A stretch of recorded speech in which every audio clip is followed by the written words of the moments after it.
Living to an advanced age has its pros and cons, but one of the cons has been having to drive old people's cars like the Toyota Avalon. Are they still for old people? We wanted to find out, since the Avalon has been rather dramatically redesigned. So we gathered together 6 cars that compete in the class with the Avalon, including the new 2014 Chevrolet Impala, the Chrysler 300S, the Dodge Charger SXT, the new, all-redesigned Hyundai Azera, a new competitor, the 2014 Kia Cadenza, which is based on the Azera, and, of course, the redesigned Avalon. We decided to take our 6 cars for the senior set to Battle Creek, Michigan, home of John Harvey Kellogg, who famously co-invented cornflakes and many techniques for keeping people healthier longer. Now, are any of these 6 cars worth living for? Let's find out. Neighbors will notice you when you drive home in the 2014 Hyundai Azera. As with a number of recent Hyundais, the car is a looker, with just enough muscular curve and exterior bling to stand apart in the commuting parade. We were certainly impressed with the interior. The dash looks like it's been upholstered with genuine robot skin, zooming you to the future with majestic sweeps of pseudo-metal and faux carbon fiber. It's a layout that doesn't assume you're 6 feet tall either. The dash top is low and the gauges and steering column point up from below, so outward visibility is excellent and a strong sense of command develops. Everything about the Azera says yes. That is, until you move the gear selector to D. The problem isn't with the engine or transmission, which works as close partners to create a smooth and eager thrust. The Azera is let down by the steering, which is tuned too heavy and feels leaden at low speeds, always jerking back to center with a snap. And not enough body structure is asked to absorb the shockwaves generated by too much damping resistance. The result is a continuous crash and reverb over the smallest bumps.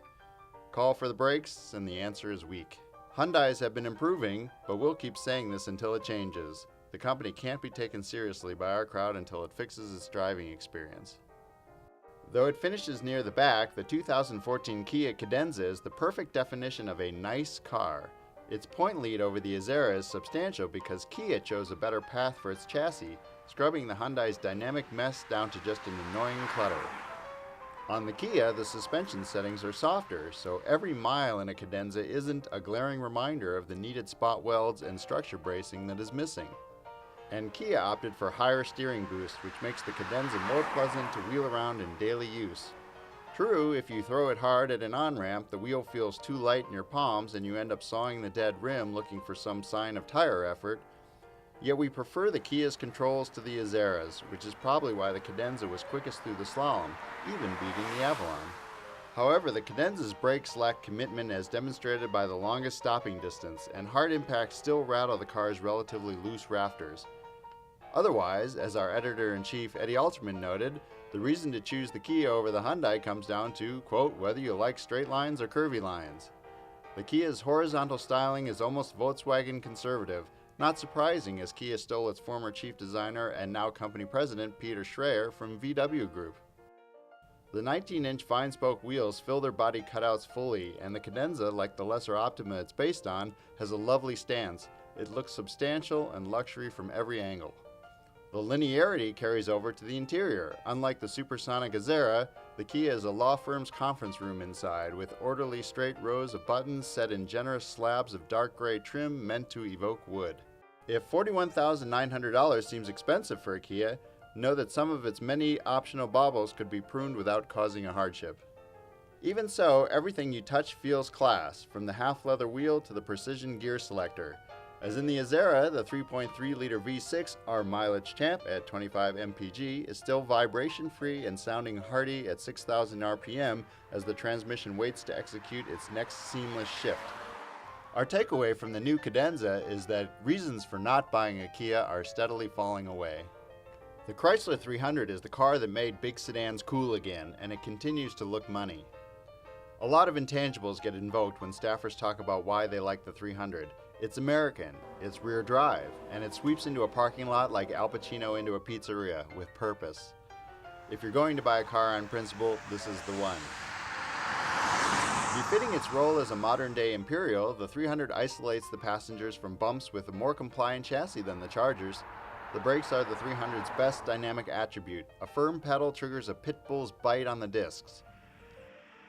The 300 never feels small, but it can hustle a few corners with decisive grip and accurate, if completely cold, steering.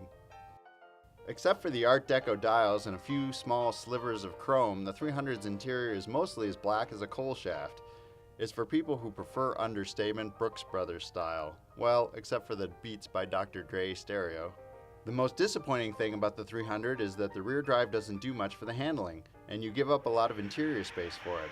There's plenty of understeer and body float, and as in the Charger, the 8-speed transmission does its business slowly, even in sport mode, as the V6 works hard to keep the heavy mass moving. The S badge adds $3,000 in extras, including the, quote, touring suspension, 20-inch wheels, some menacing black chrome exterior treatments, and leather seats with rows of decorative white top stitching. A mere $115 at the bottom line separates this Chrysler from the Dodge, but you don't get as many features in the 300. The Godfather Chrysler is getting old and it will soon be sleeping with the fishes. No doubt whatever replaces it won't have nearly as much personality. Until then, the 300 remains an offer that isn't too difficult to refuse.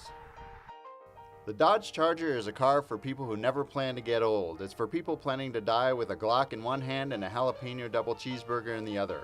This is old school done as if there never was a new school. Compared to the 300, the Charger is stiffer and sportier, with a little more zest to its directional changes and more crash in its suspension. It feels much too large to throw around, but it does move its tonnage, the test max at 4,122 pounds, with a controlled aplomb. What the V6 lacks in Hemi punch, it makes up for in somewhat better fuel economy and reasonable refinement. The 8-speed automatic with its electronic T-bar selector is sophisticated German car technology, but sometimes feels a little slow to deliver the shifts. As with the Chrysler 300, there's not so much payoff for the rear drive. The Charger has a numb rack, and you need the Hemi if you want to roast the inherent understeer into a drift. We expect rear drivers to be automatically and radically better, but the superior steering Avalon proves that there's no immutable rule.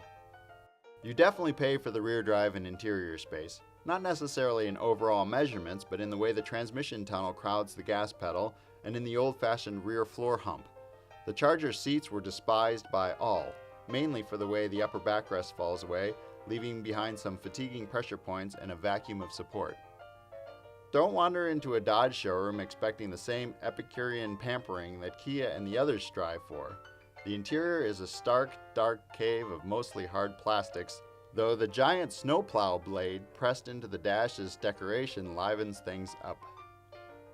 You'll always be young in the Charger, which is great as long as you don't mind putting up with some inconveniences that didn't bother you when you were young. GM almost hits the big car bullseye with the new 2014 Chevy Impala. Sure, there are things we would change, such as the interior, which, despite the 1001 ideas thrown at the dash, still manages to seem less deluxe. Otherwise, the Chevy puts the pickle in the barrel with a spacious car that steams along quietly and smoothly, and it looks like a four-door Camaro. GM assumes you want big iron because you need space. The Impala's cathedral-sized trunk is the largest at 19 cubic feet, and it's accessed through a clamshell lid that looks like it'll take a pair of skis sideways. The front seats have the most cubic feet in the test, and the folding rear seats don't pinch either, offering ample head and knee clearance. The 3.6-liter V6 purrs quietly, and it hits the high notes with a minimum of buzz, making for the quickest acceleration times, albeit in a field where the 60-mile-per-hour sprint times are separated by only half a second.